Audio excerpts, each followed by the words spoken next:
الحمد لله رب العالمين والصلاة والسلام على سيد المرسلين وآل كل والصحابة أجمعين أما بعد فأعوذ بالله من الشيطان الرجيم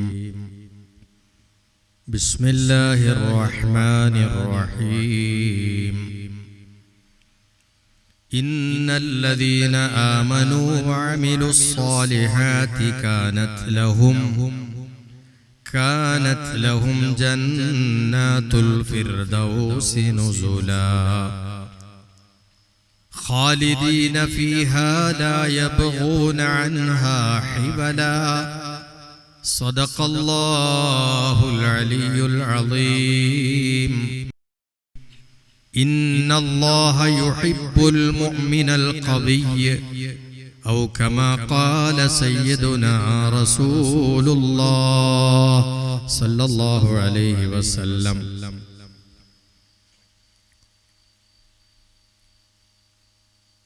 ബഹുമാനമുള്ള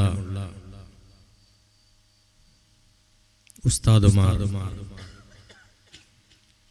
പ്രത്യേകിച്ച് ഈ ഗ്രാമത്തെ ഈമാനികമായും ഇസ്ലാമികമായും നയിക്കുന്ന അബ്ദുൽ നാസർ ഉസ്താദ്, ഈ മഹല്ലിനെ നേരത്തെ നായകത്വം കൊണ്ട് അനുഗ്രഹിച്ച അബ്ദുറഹ്മാൻ സഖാഫി, അതുപോലെ വേദിയിലിരിക്കുന്ന മറ്റ് വിശിഷ്ട വ്യക്തികളെ,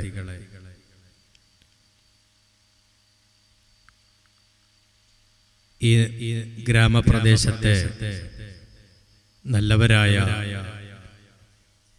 ഈമാനിക പ്രഭ സ്ഫുരിക്കുന്ന മുഖത്തോടുകൂടെ ഈ മജ്‌ലിസിൽ വന്നിരിക്കുന്ന കാരണവന്മാർ, നല്ലവരായ സഹോദരന്മാർ, പ്രിയമുള്ള സഹോദരിമാരെ, പ്രിയപ്പെട്ട കുട്ടികളെ, ഒരു 3 ദിവസത്തെ പ്രഭാതങ്ങളെയും പ്രദോഷങ്ങളെയും നട്ടുച്ചകളെയും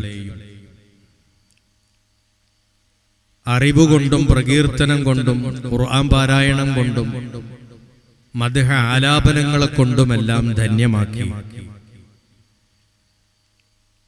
പരിസമാപനമായി ഈ മഹല്ല് ഉൾപ്പെടെയുള്ള 100 കണക്കിന് മഹല്ലുകൾക്ക് ഖാദി സ്ഥാനം കൊണ്ട് നായകത്വം വഹിക്കുന്ന സയ്യിദ് ഫളൽ തങ്ങൾ അവറുകളുടെ സാന്നിധ്യവും പ്രാർത്ഥനയോടുകൂടെ അനുഗ്രഹീതമായ ഒരു പരിപാടിയാണ് സംഘടിപ്പിക്കപ്പെട്ടിട്ടുള്ളത്. നഗരങ്ങളും ഗ്രാമങ്ങളും പല വിഷയങ്ങളിലും വ്യത്യസ്തത പുലർത്തുന്ന ഇടങ്ങളാണെങ്കിലും ഗ്രാമങ്ങൾക്ക് അതിൻ്റെതായ ചില മഹിമകളും പ്രത്യേകതകളും ഒക്കെയുണ്ട്. തിരുനബി സല്ലല്ലാഹു അലൈഹി വസല്ലമ തങ്ങൾ ഭൂജാതനായതിനു പിറകെ ശൈശവകാലത്ത് കിട്ടേണ്ടുന്ന ശുദ്ധവായു മാത്രമല്ല, സ്ഫുടമായ സംസ്കാരം ഉൾപ്പെടെ ഒരു നല്ല മനുഷ്യന് നേടിക്കിട്ടേണ്ട കാര്യങ്ങളൊക്കെ ശൈശവത്തിൽ തന്നെ വേണ്ട രൂപത്തിൽ അത് സ്വായത്തമാക്കിയെടുക്കാനുള്ള പ്ലാനിങ്ങിലാണ് ഹലീമ ബീബി റളിയല്ലാഹു അൻഹായിലേക്ക് മുലയൂട്ടാൻ വേണ്ടി മുഹമ്മദ് എന്ന കുഞ്ഞിനെ അവിടുത്തെ പിതാമഹനായ അബ്ദുൽ മുത്തലിബ് എന്നവർ നൽകിയിട്ടുള്ളത്. അത് നഗരത്തിൽ നിന്ന് ഗ്രാമങ്ങളിലേക്കുള്ള പറഞ്ഞേക്കലാണ്. അങ്ങനെ ചില വിശേഷങ്ങളുണ്ട്. ആ കൂട്ടത്തിൽ വളരെ നല്ലൊരു ഗ്രാമപ്രദേശമാണ് ഈ പൈമ്പച്ചാൽ എന്ന് പറയുന്നത്. വളരെ നല്ല ഈമാനിക ബോധവും ചിട്ടയുമൊത്ത ഒരു നാട്, ഒരു ഗ്രാമം.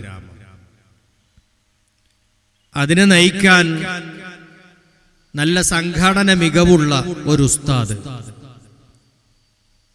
ആ ഉസ്താദിനെ സഹായിച്ച് കൂടെ നിൽക്കുന്ന സഹ ഉസ്താദുമാർ, എല്ലാവിധ സപ്പോർട്ടുമായി ശക്തി പകരുന്ന ഈ നാട്ടിലെ യുവാക്കൾ, എല്ലാവിധ അനുഗ്രഹങ്ങളും നൽകുന്ന കാരണവന്മാർ, എല്ലാം കൊണ്ടും ധന്യമായിട്ടുള്ള ഒരു നല്ലൊരു പ്രദേശം. അല്ലാഹു ബറക്കത്തിനെയും ധാരാളമാക്കി തരട്ടെ. ആ ബറക്കത്തുകളും നിഅമത്തുകളും അല്ലാഹു നിലനിർത്തുകയും ചെയ്യട്ടെ. ഈ നാട്ടിൽ കുറച്ച് ഉസ്താദുമാരുമുണ്ട്, പഠിക്കുന്നവരുണ്ട്, പഠിപ്പിച്ചുകൊണ്ടിരിക്കുന്നവരുണ്ട്, നല്ല നല്ല ഉസ്താദുമാരും ഉള്ള ഒരു ധന്യമായ ഒരു ഗ്രാമപ്രദേശമാണ്. അൽഹംദുലില്ലാഹ്, ആ ഒരു നന്മ നമ്മളിൽ അല്ലാഹു നിലനിർത്തട്ടെ. ഈ കൊച്ചു പ്രദേശത്തെക്കുറിച്ച് ഓർക്കുമ്പോഴൊക്കെ എൻ്റെ മുന്നിൽ വന്നു നിൽക്കുന്ന ഒരു രൂപം, അത് ഈ നാട്ടിൻ്റെ ഉമറ ആയി അറിയപ്പെട്ടിരുന്ന മുഹമ്മദ് ഹാജി അവർകളാണ്. ഞാനിവിടെ അടുത്തായി സേവനത്തിൽ വന്നിട്ട് 9 വർഷം പൂർത്തിയാവുകയാണ്. വന്ന 2ാമത്തെ വർഷമാണെന്ന് തോന്നുന്ന ഖാദി ബൈഅത്തുമായി ബന്ധപ്പെട്ടാണ് മുഹമ്മദ് ഹാജിയുമായി ഞാൻ പരിചയപ്പെടുന്നത്. ആ പരിചയം പിന്നെ കൂടെ കൂടെ കാണാനും സമ്പർക്കം പുലർത്താനും സന്ദേശങ്ങൾ കൈമാറാനും ഒക്കെയായി. ഏതായിരുന്നാലും വളരെ നല്ലൊരു മനുഷ്യനായിരുന്നു അദ്ദേഹം. അതുപോലുള്ള ആളുകളൊക്കെ നമുക്ക് മുമ്പേ നടന്നു നീങ്ങിക്കഴിഞ്ഞു. നമ്മുടെ പരിസരത്ത് 6 അടി മണ്ണിൽ അവരൊക്കെയും അന്തിയുറങ്ങുകയാണ്. അല്ലാഹു അവരുടെയൊക്കെയും ഖബറിടം സന്തോഷമാക്കി കൊടുക്കട്ടെ. അദ്ദേഹത്തിന്റെ മക്കളും അഡ്വക്കേറ്റ് അടക്കമുള്ള ആളുകൾ സമൂഹത്തിൽ തന്നെ ഇപ്പോൾ നിറഞ്ഞു നിൽക്കുന്നുണ്ട്. അതുപോലെ ഈ നാട്ടിൽ നിന്ന് നേരത്തെ കഴിഞ്ഞു പോയിട്ടുള്ള, മരിച്ചുപോയിട്ടുള്ള ഉപ്പമാരുണ്ട്, ഉമ്മമാരുണ്ട്, മക്കളുണ്ട്, സഹോദരി സഹോദരന്മാരുണ്ട്. എല്ലാവരുടെ ഖബറുകളും അല്ലാഹു പ്രകാശിതമാക്കി കൊടുക്കട്ടെ, ഖബർ വിശാലമാക്കി കൊടുക്കട്ടെ. നാളെ ജന്നാത്തുൻ നഈമിൽ അവരോടൊപ്പം നമുക്കെല്ലാവർക്കും, നമ്മുടെ പ്രിയപ്പെട്ടവരോടൊപ്പം ലോകാനുഗ്രഹിയായ മുഹമ്മദ് മുസ്തഫ സല്ലല്ലാഹു അലൈഹി വസല്ലമ തങ്ങളോടൊപ്പം ജന്നാത്തുൽ ഫിർദൗസിൽ അധിവസിക്കാനുള്ള ഭാഗ്യം അല്ലാഹു പ്രദാനം ചെയ്യട്ടെ.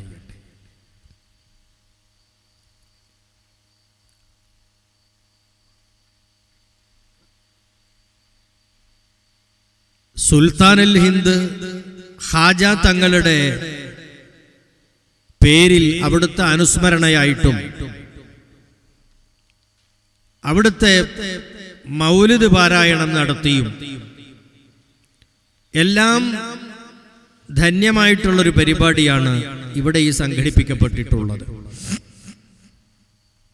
അല്ലാഹുവിൻ്റെ ഇഷ്ടക്കാരായ ആളുകൾക്ക് അല്ലാഹു നൽകുന്ന അംഗീകാരത്തിൻ്റെ അടയാളമാണ് നൂറ്റാണ്ട് പിന്നിട്ടാലും അവരെ ഓർമ്മിക്കാനും പറയാനും ആളുകൾ ഉണ്ടാവുക എന്നുള്ളത്.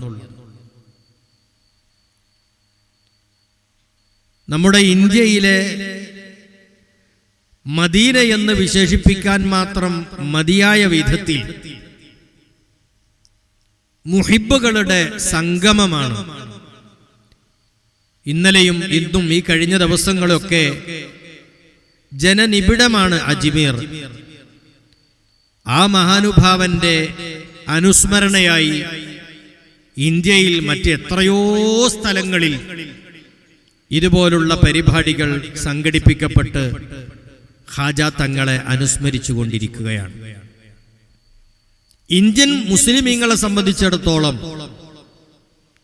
ഒന്നുകൂടി ചരിത്ര വസ്തുതകൾ ഓർത്തുകൊണ്ട് പറയുമ്പോൾ, മതഭേദമന്യേ ഇന്ത്യൻ ജനതയെ സംബന്ധിച്ചിടത്തോളം വളരെയേറെ ബന്ധപ്പെട്ട് കിടക്കുന്ന, എല്ലാവരുമായും ടച്ചുള്ള ഒരു മഹാമനീഷിയാണ് മഹാനായ അജ്മീർ ഖാജ തങ്ങളവർ. ജീവിതകാലത്ത് ഇന്ത്യൻ ജനതയെ സേവിച്ചു. എങ്ങനെയാണ്? അതിലൊരു മാറ്റവുമില്ലാതെ അവിടുത്തെ വിയോഗാനന്തരവും അവിടത്തേക്ക് വേണ്ടി ജനങ്ങൾ അവിടേക്ക് ഒഴുകുകയാണ്. ഇപ്പോഴും ജനങ്ങളെ സേവിച്ചുകൊണ്ടേയിരിക്കുകയാണ്.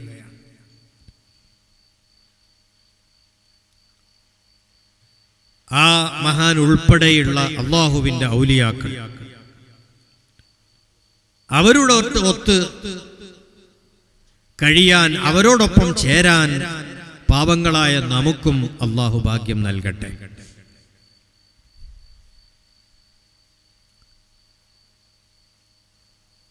ഉദ്ഘാടന ഭാഷണം എന്നുള്ള നിലയിൽ ഒരല്പം കാര്യങ്ങൾ മാത്രമാണ് സംസാരിക്കുന്നത്. നമ്മളൊക്കെ വളരെയേറെ താല്പര്യത്തോടു കൂടി കാത്തിരിക്കുന്ന ഖവാലി അടക്കമുള്ള ആലാപന പരിപാടി വരാനിരിക്കുകയാണ്. ഈ സമയത്ത് ഒന്ന് രണ്ട് കാര്യങ്ങൾ ഓർമ്മപ്പെടുത്തുകയാണ്. നമ്മുടെ ഇസ്ലാം, ആ ഇസ്ലാമിന് 3 അടിസ്ഥാനങ്ങളാണുള്ളത്. ഒന്ന് വിശ്വാസമാണ്, ഈമാൻ. രണ്ടാമത്തത് ഇസ്ലാമാണ്, കർമ്മങ്ങളാണ്. മൂന്നാമത്തത് ഇഹ്സാനാണ്, ആത്മീയതയാണ്. ഈ ഇഹ്സാൻ എന്ന് പറയുന്ന ഇസ്ലാമിൻ്റെ അടിസ്ഥാനമായിട്ടുള്ള ഒരു പാർട്ടിന് ബലം നൽകുന്ന, സഹായം നൽകുന്ന പരിപാടികളാണ് ഇത്തരം അനുസ്മരണ പരിപാടികളും ആലാപന പരിപാടികളുമെല്ലാം.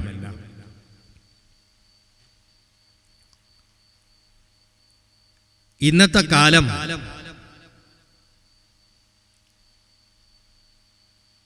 മതം എന്തിന് എന്ന് ചിന്തിക്കുന്ന ഒരു കാലമാണ്.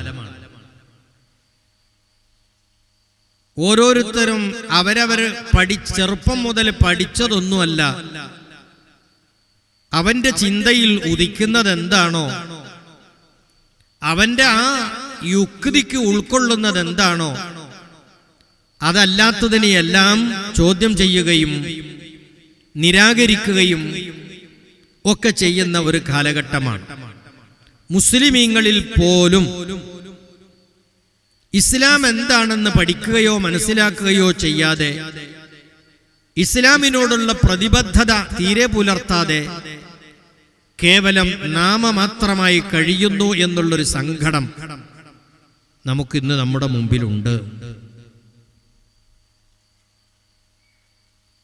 ഓരോരുത്തരുടെയും യുക്തി അതൊരു പരിമിതമാണ്, പൂർണ്ണമല്ല. ഇന്ന് തോന്നുന്നതായിരിക്കൂല ഇതേ കക്ഷിക്ക് നാളെ തോന്നുക. ഇന്നും നാളെയും തോന്നിയതല്ല മറ്റന്നാൾ തോന്നുക. ഈ ഒരു മാറിക്കൊണ്ടിരിക്കുന്ന യുക്തി വച്ചിട്ട് പരിശുദ്ധ ഇസ്ലാമിനെ ചോദ്യം ചെയ്യുകയോ ഇസ്ലാമിന്റെ നിയമങ്ങളെ നിരാകരിക്കുകയോ തിരസ്കരിക്കുകയോ ഒക്കെ ചെയ്യുന്നത് കാണുമ്പോൾ ആശ്ചര്യം തോന്നുകയാണ്. മദ്രസയിൽ പോയി പഠിച്ചിട്ടുണ്ട് ഇസ്ലാമിന്റെ പാഠങ്ങൾ, പക്ഷെ അതല്ല അവന്റെ മുന്നിലുള്ളത്. ഇപ്പോൾ അവനിങ്ങനെ ചിന്തിക്കുകയാണ്, അവന്റെ ആ യുക്തി വെച്ചിട്ട് എന്ത് നിയമങ്ങളാ ഇതൊക്കെ. കല്യാണം കഴിച്ച് ജീവിത പങ്കാളിയായി കൊണ്ടുവരുന്ന സ്ത്രീയെ തൊട്ടാല് ഒതു മുറിയും. ഞാനിത് പറയുന്നത് പഠനത്തിനു കൂടിയാണ്. ഇപ്പോഴത്തെ ഒരു കാലഘട്ടത്തിന്റെ ട്രെൻഡ് എന്താന്ന് ചോദിച്ചാല് പാട്ടിന്റെ പിന്നാലെയാണ് ആളുകൾ. പഠനം എന്നുള്ളത് നഷ്ടപ്പെടും. ആ പഠനത്തിന്റെ കുറവ് സമൂഹത്തിൽ നന്നായി പ്രകടമാവുകയും ചെയ്യുന്നു എന്നതുകൂടി ഞാൻ പറയാൻ ഉദ്ദേശിച്ച പോയിന്റാണ്. അതിലേക്കാണ് വരുന്നത്. ഭാര്യയെ തൊട്ടാൽ ഒതു മുറിയും എന്ന് പറയുന്നു. അതേ സമയത്ത് ഭാര്യയുടെ ഉമ്മാനെ തൊട്ടാല് ഒതു മുറിയൊന്നും ഇല്ല. നമുക്കെന്തിനായാലും ഉമ്മാനെ തൊടുന്നത്? ഭാര്യനല്ലേ നമുക്ക് തൊടേണ്ടത്. ആവശ്യമുള്ളതിനെ തൊടുമ്പോൾ ഒതു മുറിഞ്ഞു പോകണം. ആവശ്യമില്ലാത്തതിനെ തൊട്ടാല് ഒതു മുറിയൂല. ഇതെന്ത് നിയമം? ഓനിക്ക് അതിനോടൊരു പുച്ഛഭാവം. അങ്ങനെ ഓന്റെ മണ്ടയിൽ കറങ്ങാൻ തുടങ്ങി. ഇത് ശരിയില്ല, ശരിയില്ല, ഇതൊക്കെ ഒരു യുക്തിക്ക് നിരക്കുന്നതല്ലല്ലോ. നമ്മുടെ ശരീരത്തിന്റെ എല്ലാ ഭാഗവും കാണാൻ, തിരിച്ചങ്ങോട്ടും കാണാൻ അനുവദിക്കപ്പെട്ട ഒരാളെ തൊടുമ്പോഴേക്കും നമ്മൾ ഈ ഒതു മുറിഞ്ഞു പോകുക. അതെന്നെ സ്വന്തം ഭാര്യ, വേറെ ആരുതുമല്ല, സ്വന്തം ഭാര്യ. എന്നാലും തൊട്ടാലും ഒതു മുറിഞ്ഞു പോകണം. എന്നൊക്കെ പറഞ്ഞിങ്ങനെ പർവ്വതീകരിച്ചിട്ട് അങ്ങനെ കയറിയാണ് ശരിക്ക് അവന്റെ മനസ്സിൽ ഈ പറയപ്പെട്ട നിരാകരണം കടന്നു വരുന്നത് എന്ന് ചിന്തിക്കേണ്ടത്. ഓന്റെ യുക്തി അത്രയേ ഉള്ളൂ. അതേസമയത്ത് ഇസ്ലാമിന്റെ നിയമത്തെ ഒന്നുകൂടി നന്നായി പഠിച്ച് അവന്റെ യുക്തിയെ ഒന്നുകൂടി നന്നായി ഉണർത്തിയിട്ടുണ്ടെങ്കിൽ അവനിക്ക് മറുപടി അവന്റെ ശരീരത്തിൽ തന്നെയാണ്. സ്വന്തം ഭാര്യ എന്ന് പറയുന്ന ആള് എന്നു മുതലാ ഇവന്റെ സ്വന്തം ഭാര്യ ആയത്? ഏതാനും വർഷങ്ങൾക്ക് ശേഷം ഈ ചെറുപ്പക്കാരന് 25 or 30 അതിനിടയിലോ വയസ്സാകുന്ന സമയത്താണ് അവനൊരു സ്വന്തം ഭാര്യ എന്ന് പറഞ്ഞിട്ടുള്ള ഒരാളുമായി അവൻ ജീവിക്കുന്നത്. അതുവരെ അവളില്ലട്ടോ. അതുവരെ ഈ 25-30 വയസ്സ് വരെ ജീവിച്ചതാര ഇവനെ ഒറ്റയ്ക്ക് തന്നെയാണ്. അവന്റെ ശരീരം വളർന്നു വരികയാണ്. പക്ഷെ അന്നു മുതലേ ഇവന്റെ ശരീരത്തിൽ തന്നെ ഒരു ഭാഗമുണ്ട്, ഒന്നല്ല 2 ഭാഗമുണ്ട്. ആ ഭാഗം തൊട്ട ഒതു മുറിയും, അതും ചിന്തിക്കുന്നില്ല. സ്വന്തം ശരീരത്തിലെ ചില ഭാഗം തൊട്ടാൽ തന്നെ ഒതു മുറിയുന്നുണ്ട്. അപ്പൊ സ്വന്തമാകാത്ത പ്രശ്നമല്ല ഒതു മുറിയാനുള്ളത്, അതിന് മറ്റെന്തോ കാരണങ്ങൾ ഉണ്ടാകും എന്ന് ചിന്തിക്കാൻ അവന് തുനിഞ്ഞില്ല. അവന്റെ സ്വന്തം മാതാവ് തൊട്ടാൽ ഒതു മുറിയില്ല. അവന്റെ സ്വന്തം പെങ്ങന്മാര് തൊട്ടാൽ ഒതു മുറിയില്ല. അവന്റെ ഉപ്പായുടെ പെങ്ങന്മാര്, ജ്യേഷ്ഠാനുജത്തിമാർ, ബാപ്പാന്റെ ജ്യേഷ്ഠാനുജത്തിമാർ, അവരെ തൊട്ടാൽ ഒതു മുറിയില്ല. അതുപോലെ ഉമ്മായിയുടെ ജ്യേഷ്ഠാനുജത്തിമാർ, എളാമ മൂത്തമ്മമാർ, അവരെ തൊട്ടാൽ ഒതു മുറിയില്ല. അതേ സമയത്ത് എളാമ മൂത്തമ്മമാരുടെ പെൺമക്കളെ തൊട്ടാൽ ഒതു മുറിയും. ഉപ്പാന്റെ ജ്യേഷ്ഠാനുജത്തിമാർ, ഉപ്പായുടെ സഹോദരിമാരുടെ പുത്രിമാരെ തൊട്ടാൽ ഒതു മുറിയും. ആണുങ്ങളെ സംബന്ധിച്ചിടത്തോളം ഈ പറയുന്നു. അപ്പൊ കണ്ടോ, മുറിയുന്നതും മുറിയാത്തതും ഒക്കെ ഉണ്ടല്ലോ. അപ്പൊ ഇതിന്റെ കൂട്ടത്തിലാണ് സ്വന്തം ശരീരത്തിന്റെ ഔറത്ത് തൊട്ടാൽ അവന്റെ ഒളു മുറിയുന്നുണ്ട്. അപ്പൊ അവന്റെ ശരീരത്തിൽ തന്നെ ഒളു മുറിയുന്ന ഭാഗമുണ്ടെങ്കിൽ ഒളു മുറിയുന്നതിന്റെ മാനദണ്ഡം എന്ത്? സ്വന്തമാകാത്തതല്ല, അന്യത് എന്നുള്ളത് കൊണ്ടല്ല, അതിനൊരു മാനദണ്ഡം ഇസ്ലാമിലുണ്ട്. അത് പഠിച്ചാൽ എല്ലാത്തിനും പരിഹാരമായി. പക്ഷെ അത് ചിന്തിക്കാൻ പോകില്ല. അത് മറ്റൊന്നുമല്ല, വുളൂ എന്നുള്ളത് പരിശുദ്ധിയാണ്.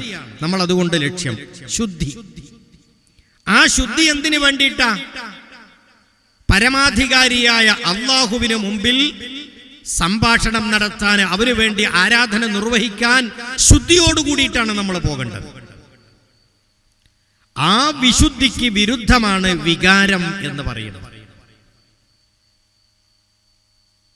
അള്ളാഹുവുമായിട്ടുള്ള ആരാധനക്ക് ആവശ്യമാണ് വിശുദ്ധി. ആ വിശുദ്ധിക്ക് വിരുദ്ധമാണ് വികാരം. ആ വികാരത്തിന്റെ ഇടങ്ങളിൽ സ്പർശിക്കുമ്പോ അത് വിശുദ്ധിക്ക് കോട്ടം വരുന്നു, വിഘ്നം വരുന്നു, ഭംഗം വരുന്നു. ആ അശുദ്ധിയോടുകൂടി അള്ളാഹുവിനോട് മുനാജാത്ത് ചെയ്യാൻ, മിണ്ടിപ്പറയാൻ പോകുന്നത് ശരിയല്ല. അപ്പൊ വികാരത്തിന്റെ ഇടങ്ങൾ എന്താ? സ്വന്തം ശരീരത്തിന്റെ ഔറത്ത്, അത് വികാരത്തിന്റെ ഇടമാണ്. സ്വന്തം ഭാര്യ അടിമുടി വികാരത്തിന്റെ ഇടമാണ്. അതുകൊണ്ടാണ് അവിടെ തൊട്ടാൽ ഒളു മുറിയും എന്ന് പറയുന്നത്. അതേസമയത്ത് ഭാര്യയുടെ ഉമ്മ ആദരവിന്റെ പോസ്റ്റിൽ സ്റ്റേജിലാണുള്ളത്. ആ ഉമ്മ ഒരു മാതൃസ്ഥാനത്താണ്. മാതാവിനോട് വികാരമല്ല, ബഹുമാനമാണ്. അതുകൊണ്ട് അവിടെ തൊട്ടാൽ ഒളു മുറിയില്ല. പിതാവ് ബഹുമാനമാണ്, മാതാവ് ബഹുമാനമാണ്. ആ പിതാവിന്റെ പെങ്ങന്മാര്, സഹോദരിമാർ, നമ്മളെ കുഞ്ഞിമ്മമാർ, അതൊരു ഉമ്മാന്റെ സ്ഥാനത്തുള്ളവരാണ്. ഉപ്പാന്റെ പെങ്ങന്മാര് ഉമ്മാന്റെ സ്ഥാനത്തുള്ളവരാണ്. അതേപോലെ ഉമ്മായുടെ ജ്യേഷ്ഠാനുജത്തിമാർ, അത് നമ്മുടെ ഉമ്മായുടെ സ്ഥാനത്താണ്.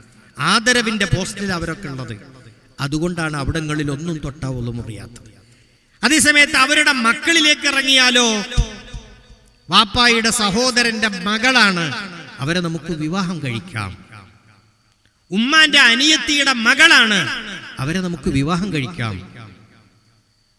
വിവാഹം കഴിക്കുന്നത് ഈ വൈകാരികതയുടെ ബന്ധമാണ്. അപ്പൊ അതുകൊണ്ട് അവരെ വിവാഹം കഴിക്കാൻ പറ്റുന്നത് കൊണ്ട് തന്നെ വൈകാരികതയുടെ ഇടങ്ങളായതുകൊണ്ടാണ് ആ മക്കളിലേക്ക് തൊടുമ്പോഴും ഒളു മുറിയുന്നത്. അത് ആരാധനക്ക് ആവശ്യമായ വിശുദ്ധിയാണ് ഈ പറയപ്പെട്ട ഒളു മുറിയുന്നതിൻ്റെയും മുറിയാതിരിക്കുന്നതിൻ്റെയും മാനദണ്ഡം, എന്നല്ലാതെ സ്വന്തമല്ലാത്തത് കൊണ്ടല്ല. അപ്പൊ സ്വന്തം ഭാര്യയെ തൊട്ടാൽ എങ്ങനെ ഒളു മുറിയ എന്ന് ചോദിക്കുമ്പോൾ, സ്വന്തം ഭാര്യ പോയിട്ട് ഓൻ ജനിച്ചെന്ന് മുതൽ സ്വന്തം ശരീരത്തിലെ ഒരു ഭാഗം തൊട്ടാൽ ഒളു മുറിയുന്നുണ്ട് എന്ന് മനസ്സിലാക്കിയാൽ ആ വിഷയത്തിന് എത്രയോ പരിഹാരം.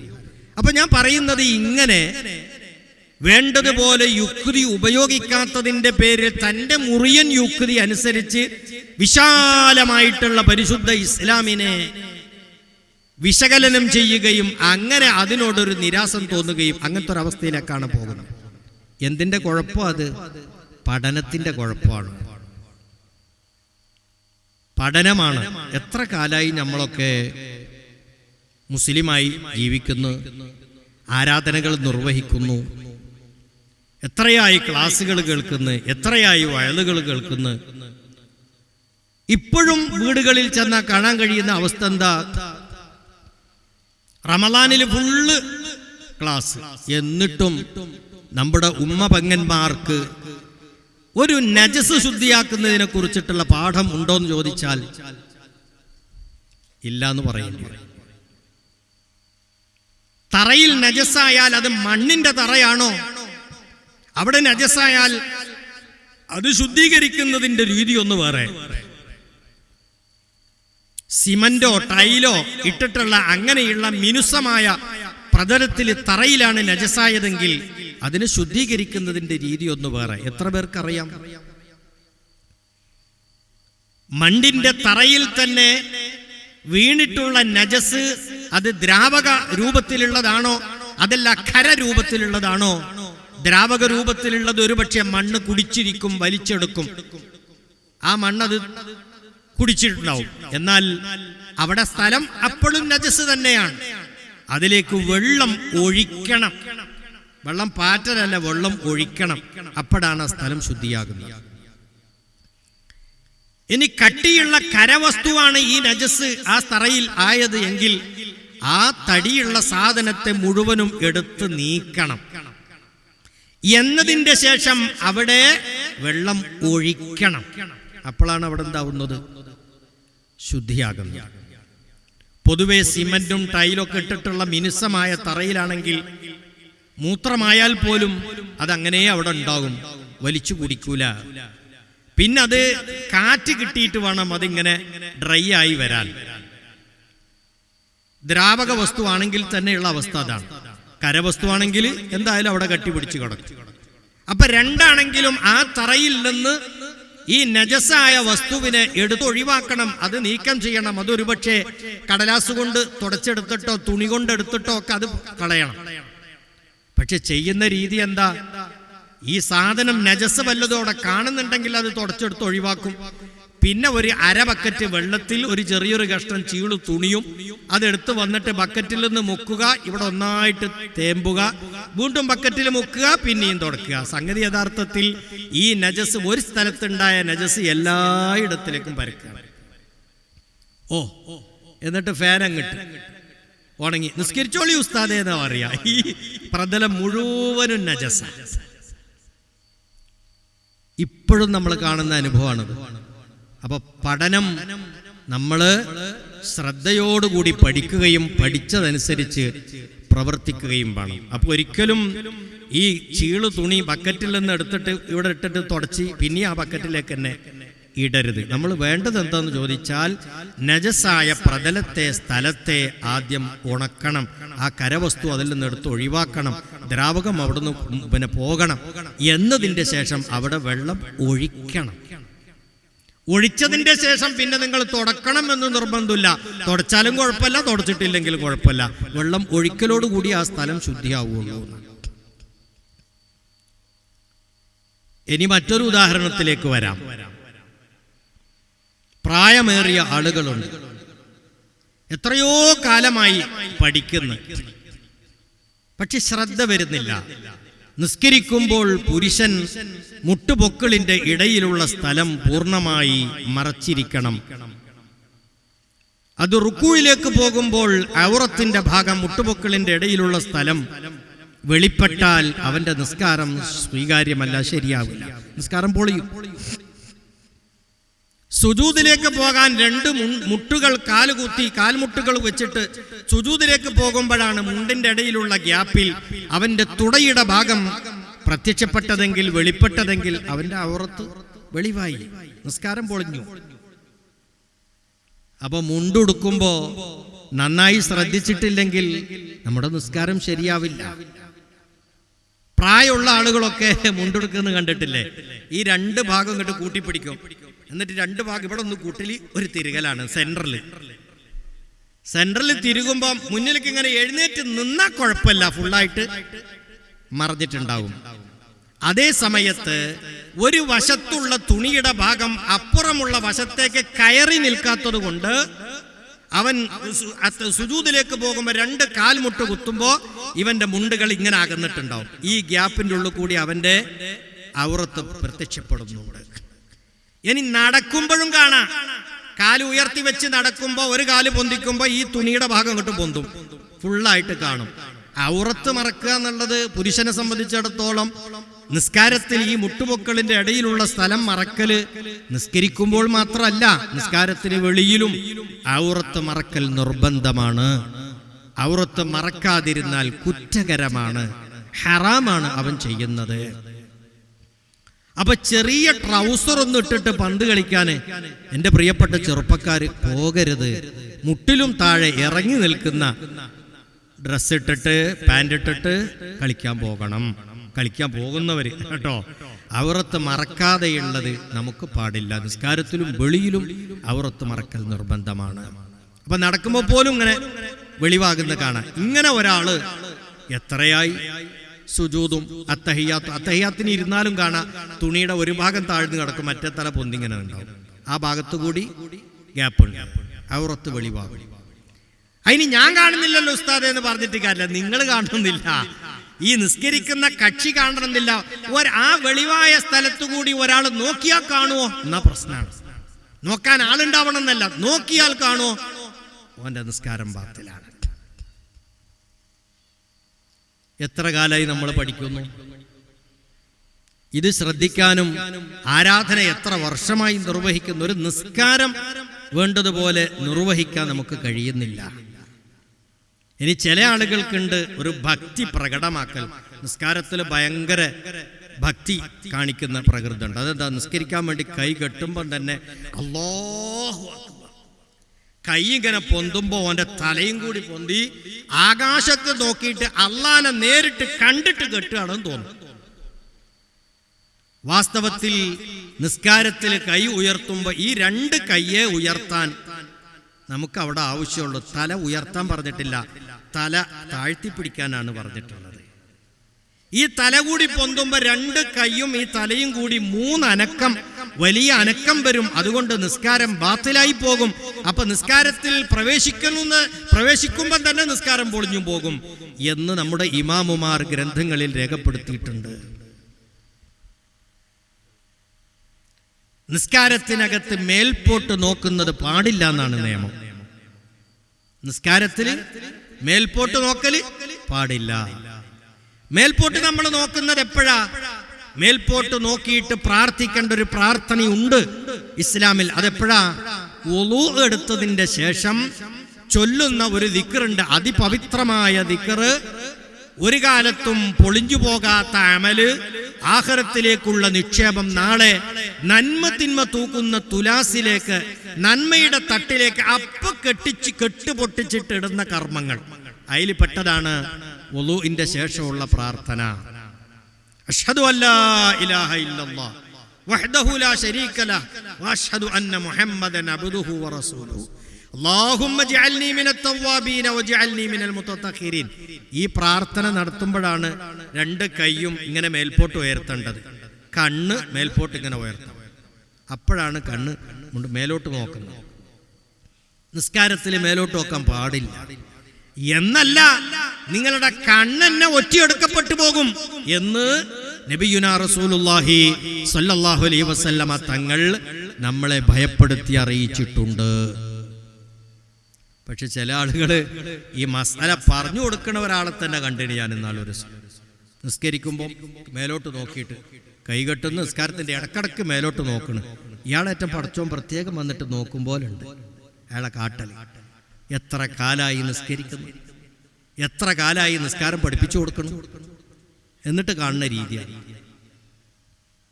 ഇനി നമ്മളെ ചെറുപ്പക്കാരിലേക്ക് ഒന്ന് വന്നാൽ, ഇന്നുപോലും ഞാൻ കണ്ട അനുഭവം, എത്ര കാലായി നമ്മൾ നിസ്കരിക്കുന്നു,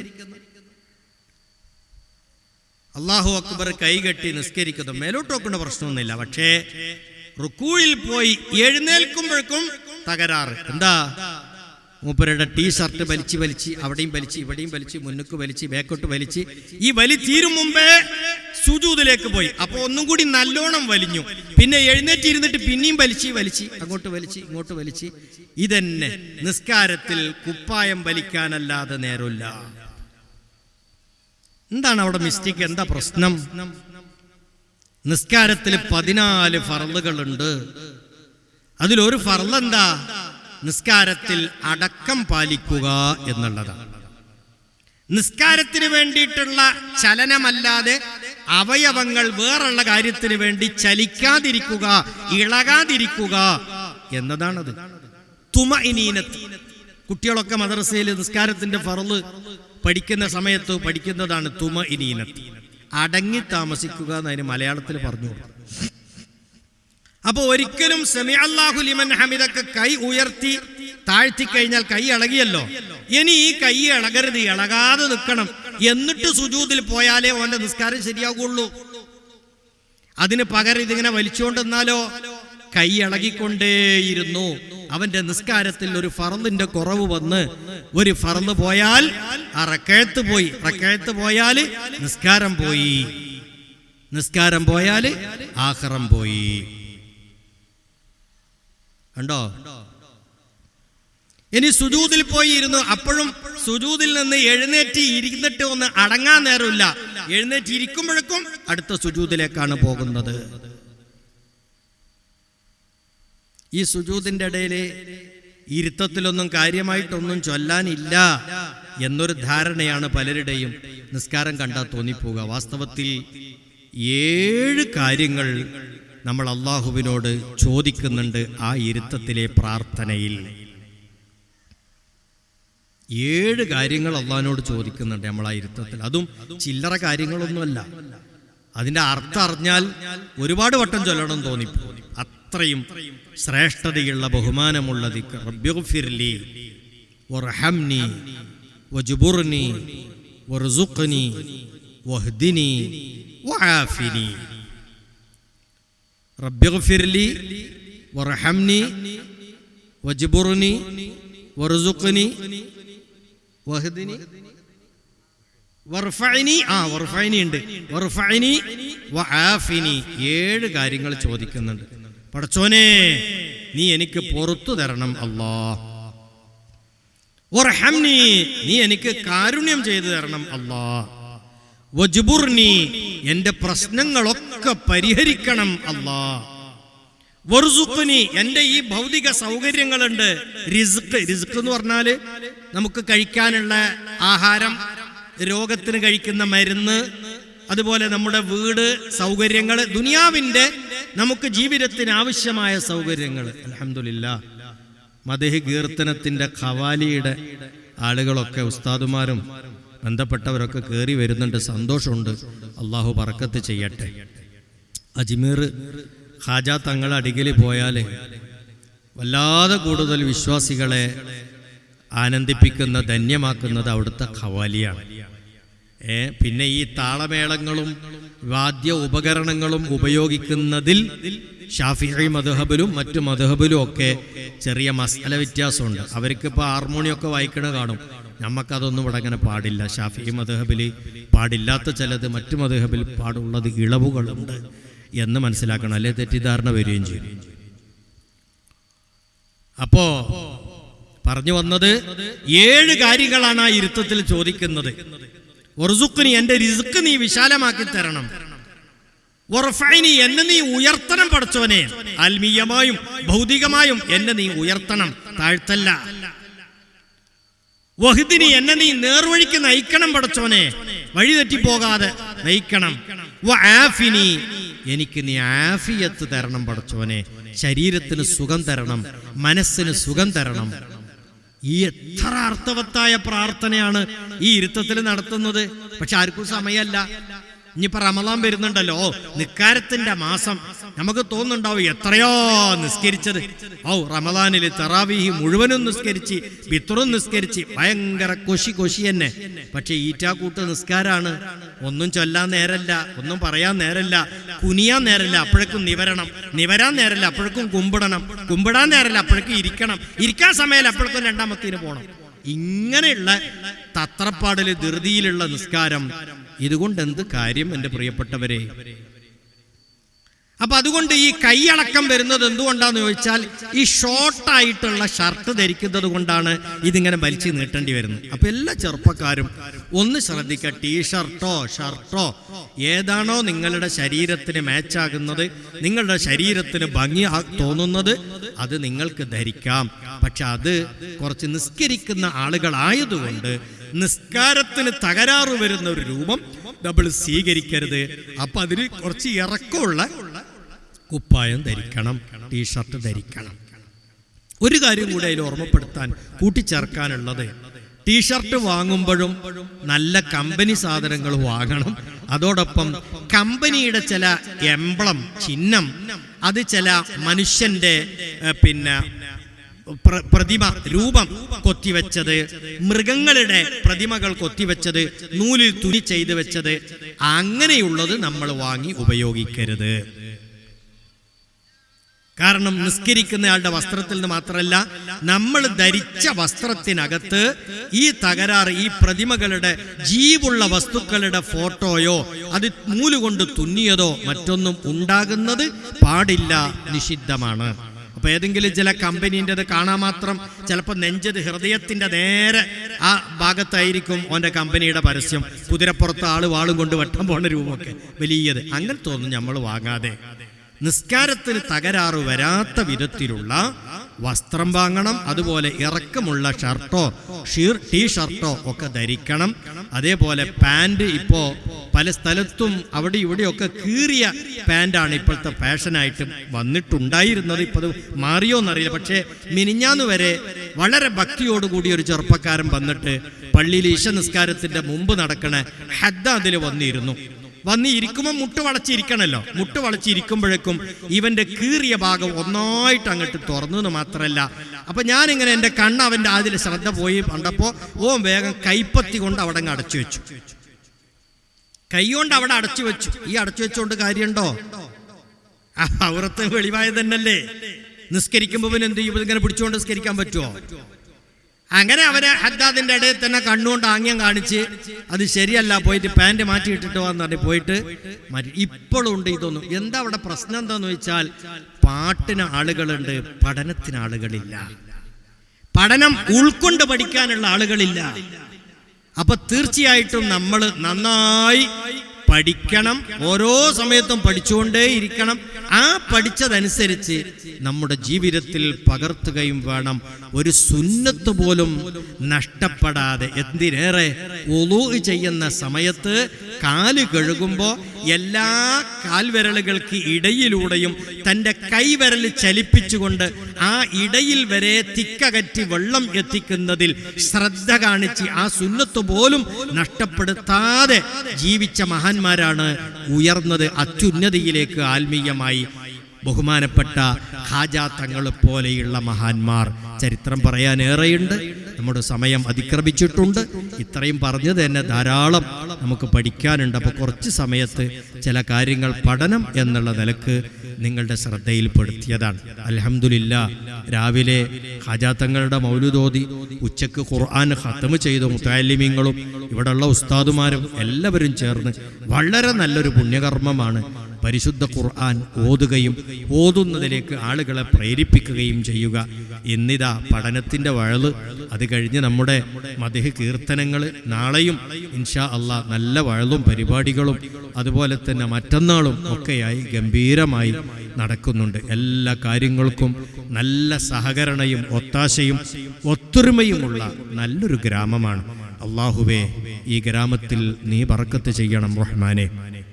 ഈ ഗ്രാമത്തിലുള്ള എല്ലാ ആളുകൾക്കും, ആണുങ്ങളും പെണ്ണുങ്ങളും, ചെറിയവർക്കും വലിയവർക്കും എല്ലാം നീ ധാരാളം ബറക്കത്തുകൾ ചെയ്യണം റഹ്മാനെ. പവിത്രമായ ഈ റജബിൽ നീ ബറക്കത്ത് ചൊരിയണേ അല്ലാഹ്. തുടർന്നുള്ള ശഅബാനിലും ബറക്കത്തുകൾ ഒഴുക്കിത്തരണം അല്ലാഹ്. അതിവിശിഷ്ടമായ റമദാനിലേക്ക് ഞങ്ങളെല്ലാവരെയും എത്തിക്കണേ അല്ലാഹ്. അതുകൊണ്ട് എല്ലാവരും നന്നായിട്ട് സഹകരിക്കണം. സഹകരിക്കുന്ന പോലെ തന്നെയാണ്, പൈസ കൊടുത്തിട്ടും ഒത്താശകൾ ചെയ്തിട്ടും ഇനിയും നല്ല സഹകരണവുമായിട്ട് മുന്നോട്ട് പോകണം. സ്റ്റേജിലിരിക്കുന്ന ഒരു ഉസ്താദ് എപ്പോഴും അവിടെ സുല്യത്ത് വരുന്ന ആളാണ്. ഭാര്യയ്ക്ക് സുഖമല്ല, ഉമ്മാക്ക് കുറച്ച് ക്ഷീണമുണ്ട്, വേർക്കാൻ പറഞ്ഞിട്ടുണ്ട്. അള്ളാഹു നമ്മുടെ കൂട്ടത്തിൽ പ്രായമുള്ള ഉമ്മമാർ വീടുകളിൽ കഴിയുന്നുണ്ട്. വലിയ ബർക്കത്താണ് പ്രായമുള്ള ഉമ്മമാർ വീട്ടിലുണ്ടാവുക എന്ന് പറയുന്നത്. അള്ളാഹുവേ, ആ ഉമ്മമാർക്ക് ആരോഗ്യത്തോടുകൂടെ ആഫിയത്തോടുകൂടെയുള്ള ദീർഘായുസ് നൽകണം റഹ്മാനെ. രോഗങ്ങളില്ലാതെ, വേദനകളില്ലാതെ, ക്ഷീണങ്ങളില്ലാതെ ആശ്വാസത്തോടുകൂടെ റാഹത്തോടുകൂടെയുള്ള ജീവിതം ഞങ്ങൾക്കും അവർക്കും എല്ലാം നീ നൽകണം റഹ്മാനെ. വയസ്സായിട്ടില്ല, ചെറുപ്പക്കാരാണ്, ആണുങ്ങളുണ്ട് പെണ്ണുങ്ങളുണ്ട്, പക്ഷേ ചില രോഗങ്ങൾക്ക് അടിമപ്പെട്ടു പോയി. അള്ളാഹുവേ, രോഗം നൽകുന്നവൻ നീയാണ്, നീ അത് മാറ്റണം റഹ്മാനെ. ഷിഫാ നൽകണം റഹ്മാനെ. പല ആവശ്യങ്ങളും ഉദ്ദേശിച്ചുകൊണ്ട് ഈ മജ്ലിസിൽ വന്നവരുണ്ട്, ദുആ കൊണ്ട് ഏൽപ്പിച്ചവരുണ്ട്, ഉസ്താദിന്റെ അടുത്തേക്ക് അറിയിച്ചവരുണ്ട്. അള്ളാഹുവേ, എല്ലാവരുടെ ഉദ്ദേശങ്ങളും പരിശുദ്ധ ഖുർആനിന്റെ ഹക്ക് കൊണ്ട് നീ അവർക്ക് സാധിപ്പിച്ചു നൽകണം റഹ്മാനെ. എല്ലാവർക്കും ഖൈർ നൽകണേ അല്ലാഹ്. ഞങ്ങളെ അലട്ടുന്ന പ്രശ്നങ്ങൾക്കെല്ലാം നീ പരിഹാരം നൽകണേ അല്ലാഹ്. ദുനിയാവിലും ആഖിറത്തിലും ഖൈർ നൽകണേ അല്ലാഹ്. ബിസ്മില്ലാഹിർ റഹ്മാനിർ റഹീം എന്ന വാക്യത്തിൽ ഈ യോഗം പരിപാടി ഉദ്ഘാടനം ചെയ്തതായി അറിയിച്ച് ദുആ കൊണ്ട് വസിയത്ത് ചെയ്ത് ഞാൻ എൻ്റെ വാക്കുകൾക്ക് വിരാമമിടുന്നു. അസ്സലാമു അലൈക്കും വറഹ്മത്തുള്ളാഹി വബറകാതുഹു.